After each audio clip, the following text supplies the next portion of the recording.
Good morning, brothers and sisters.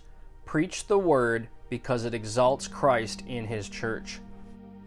The headship of Christ over his church is surely one of the most assaulted and least understood doctrines in church history, including today. The doctrine itself has sailed down to us on a sea of blood, with the issue becoming a major point of conflict between the Reformers and the Roman Catholic Church.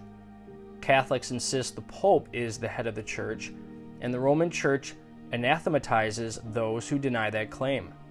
Many Reformers, particularly the Scottish Covenanters, lost their lives defending the belief that only Christ is the head of the Church. Yet today, even the Protestant landscape is dotted with pastors who act as though they are the heads of their churches.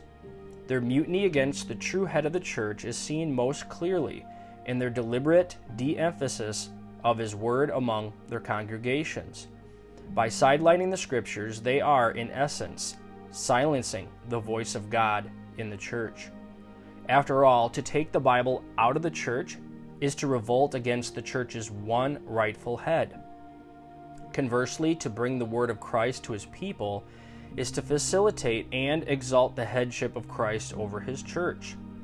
John Huss, one of the earliest reformers who lost his life over this issue, on July 6, 1415, he was taken from his cell and dressed in priestly garments, of which he was then stripped one by one.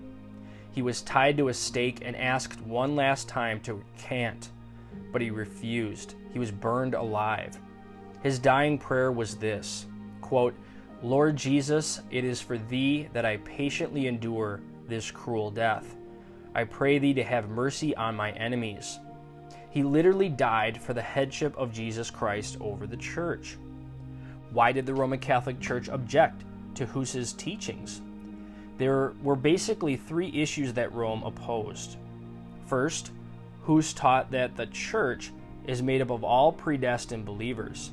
That was in direct opposition to the Catholic view at the time, which was that the true church was embodied in the priesthood, and that the common people only communed with the church through the rite of communion. Second, Huss believed that the authority of the Bible is higher than the authority of the church. And third, along that same line, he taught that Jesus Christ himself is the head of the church, not the Pope or the priests. So it was an issue of authority. Huss said that Christ and his word are sovereign in the church. Rome disagreed, and Huss was killed. 100 years later, Martin Luther came across a volume of sermons by John Huss. In reflecting on those sermons, Luther wrote, "I was overwhelmed with astonishment.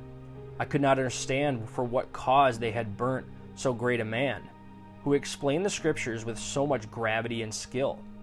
Both Huss's teaching and his life, particularly his unwillingness to compromise in the face of death, would become significant motivations for Luther and other later reformers. Like Huss, they too would fight for the headship of Christ over his church. This was a key issue in the Reformation, and it is still a key issue today." God bless.